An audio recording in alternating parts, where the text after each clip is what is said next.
Bonjour à vous et bienvenue sur Ligne de main. Martin avec vous. Un plaisir de vous retrouver en ce 23 décembre 2022. Très froid chez moi. J'espère que ce n'est pas le cas chez vous. Moi qui demeure dans un des endroits les plus chauds au Canada. Actuellement, moins 27 à moins 29 degrés Celsius. Comme on dit au Québec, c'est pas chaud pour la pompe à l'eau. Je ne sais pas si c'est une expression que vous connaissez en Europe, mais les Québécois vont savoir bien reconnaître l'expression, tout simplement pour dire que c'est pas chaud. Et c'est vraiment pas chaud. Ça se produit généralement ici une semaine par année, vers la fin du mois de janvier, début février. Pour l'instant, écoutez, c'est plus tôt que d'habitude, en troisième semaine de décembre. Mais on va vivre avec. Et encore une fois, ce n'est pas le but de me plaindre, tout simplement en même temps pour partager le fait que oui, il y a certaines personnes qui ont des problèmes d'énergie, particulièrement de l'Europe. Vous le savez, nous sommes de tout cœur avec vous. Et de l'autre côté, ben, on a vraiment un climat relativement difficile actuellement, même ici au Canada. Alors, écoutez, on ne passera pas plus de temps là-dessus. On va se concentrer sur les nouvelles économiques. Il y a eu le Japon qui a lancé un signal d'alarme important dans le courant des derniers jours et c'est ce qu'on va discuter ensemble. Ceux qui me suivent religieusement depuis plusieurs mois, vous savez à quel point je mets l'emphase sur l'importance de regarder les comportements du marché dans le monde des obligations, donc les dettes des différents gouvernements. C'est le marché avec la plus grande circulation de liquidités et valeurs de tous les marchés boursiers. Et ça a un impact directement aussi sur le monde des devises, qui, eux, ont un impact directement sur le pouvoir d'achat et tout ce qui s'ensuit, comme vous pouvez l'imaginer. Donc, on a eu vraiment un signal important, comme je l'ai mentionné, du côté du Japon. On va regarder ça ensemble. Mais il faut comprendre que le Japon, comme l'Arabie saoudite que j'ai couvert dans le courant des dernières vidéos récentes, si vous ne les avez pas vues, je vous invite à retourner regarder le contenu précédent pour mettre toutes les choses en contexte. Donc, l'Arabie saoudite qui a clairement fait un doigt d'honneur aux États-Unis depuis le courant des derniers mois. On semble vouloir regarder du côté du BRICS, le BRICS qui s'en va vers une économie qui va être adossée à des matières précieuses, alors qu'on voit clairement que les pays de l'Ouest, eux, poussent dans la direction d'aller pour des devises numériques contrôlées par les différents pays, ce qu'on appelle aussi les CBDC, pour ceux qui ne sont pas au courant du terme.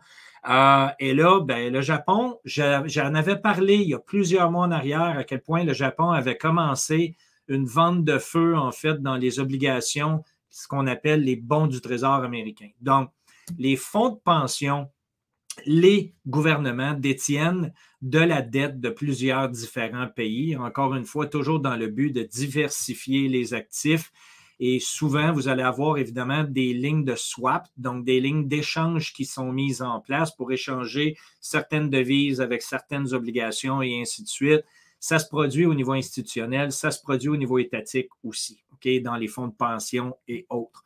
Et question de bien mettre les choses en contexte, on va regarder donc le Japon, le Consumer Price Index au niveau du Japon n'est pas différent des autres pays actuellement. Donc, on combat une inflation grimpante avec une perte de pouvoir d'achat sur la perte de valeur des devises. Et leur devise a perdu énormément de valeur face au dollar américain depuis les derniers mois. Et encore une fois, on s'entend, n'est-ce pas? Les chiffres qui nous sont présentés par les différents gouvernements et leurs entités sont généralement faussés. Ils changent les données à l'intérieur, en fait, des Consumer Price Index et des différents graphiques qu'ils nous offrent pour toujours mettre en valeur ce qui leur convient le mieux. Donc, on peut changer, en fait, les méthodes de calcul, si je peux m'exprimer ainsi. Cela dit, pas grave. Donc, le chiffre en soi n'est pas important, c'est l'impact au niveau économique que je veux regarder avec vous aujourd'hui. Donc, on voit clairement depuis le début janvier 2022 aller jusqu'à ici, octobre 2022. Je n'ai pas trouvé les chiffres de novembre et décembre.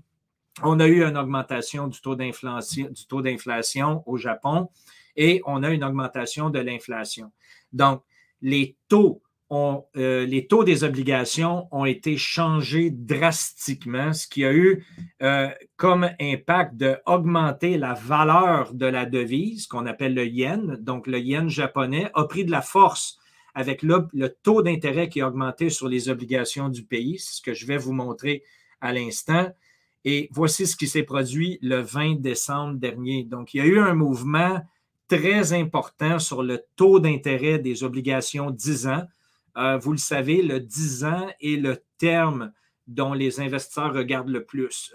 Donc, que ce soit au niveau des bons du Trésor 10 ans ou les différentes obligations étatiques 10 ans, c'est vraiment là, la base de référence, alors qu'il y a plusieurs termes, il y a plusieurs périodes de temps.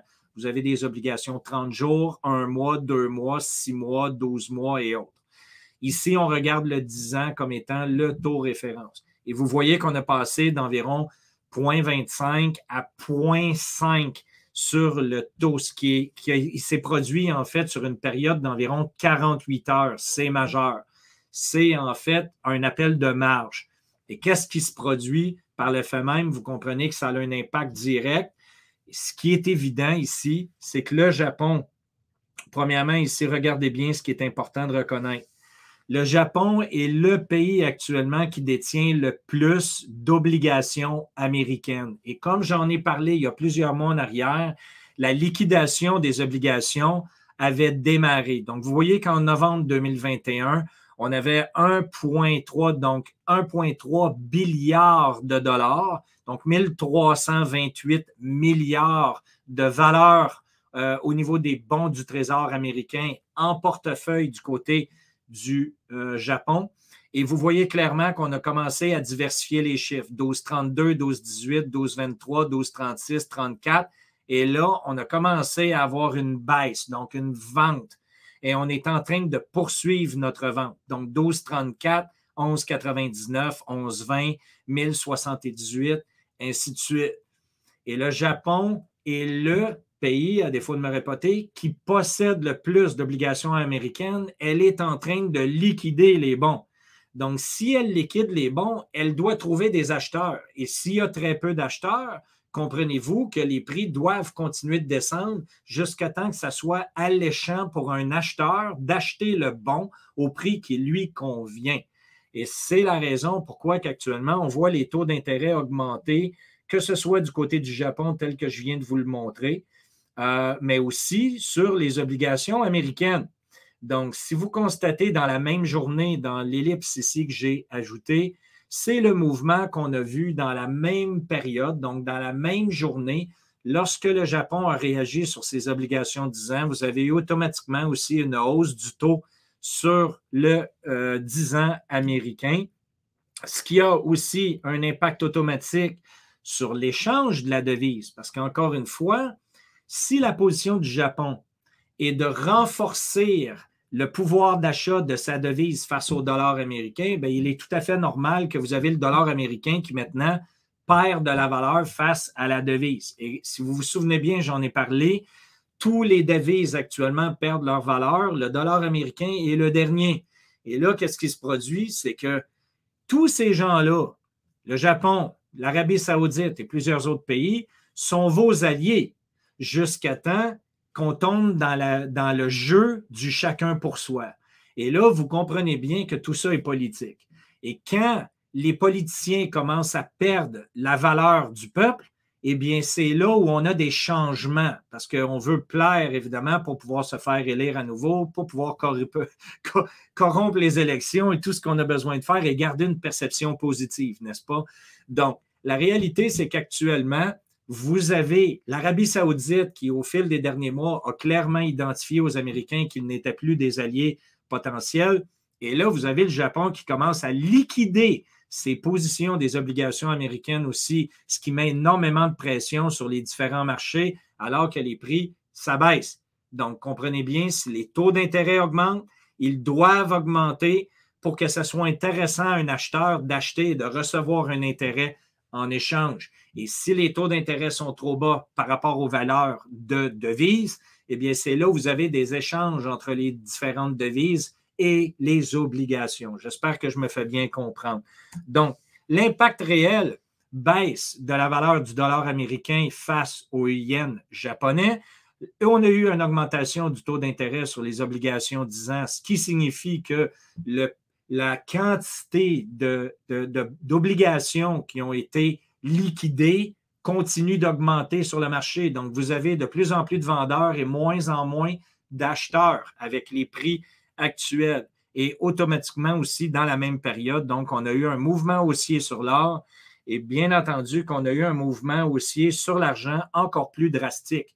Le pourcentage dans cette journée-là était pratiquement de 5 % de hausse du côté de l'argent en ce 20 décembre, alors que le Japon a créé le geste en question, comme je vous l'ai mentionné, dans la période de temps. Et à ne pas négliger non plus de l'autre côté, eh bien, il faut comprendre que le fonds de pension du gouvernement japonais, c'est le plus gros fonds de pension à travers le monde avec 1,7 trillion, donc billiard en français, de valeur. Et quand ces gens-là commencent à liquider leur position, il est très possible de voir un impact et des répercussions qui vont s'effectuer du côté des différentes devises et encore une fois des obligations un peu partout. Donc, surveillez attentivement les prochaines semaines. Si le segment se poursuit, comprenez bien qu'on va avoir un impact inévitable du côté négatif sur le marché des actions parce que c'est aussi ce qui s'est produit du côté des marchés des actions au Japon, alors qu'on a eu une correction importante suite aux décisions qui ont été prises de la Banque centrale japonaise. Donc, j'espère que vous avez bien suivi l'information d'aujourd'hui. Je vais évidemment surveiller ça avec grand intérêt pour vous au fil des prochaines semaines. On va suivre attentivement alors que la pression augmente dans les marchés. La tension est là. On va voir le niveau de volatilité augmenter aussi et par le fait même, donc, des gestes importants. Ne manquez pas le contenu qui est vraiment privilégié au niveau de Matter 21. Dans les prochaines semaines, on va présenter en fait des belles opportunités d'investissement qui vont être offertes du côté de nos abonnés proactifs, que vous soyez évidemment un abonné à l'infolettre, que vous soyez du côté des investisseurs et aussi les spéculateurs, ceux qui sont plus avancés dans leurs connaissances et dans leurs compétences.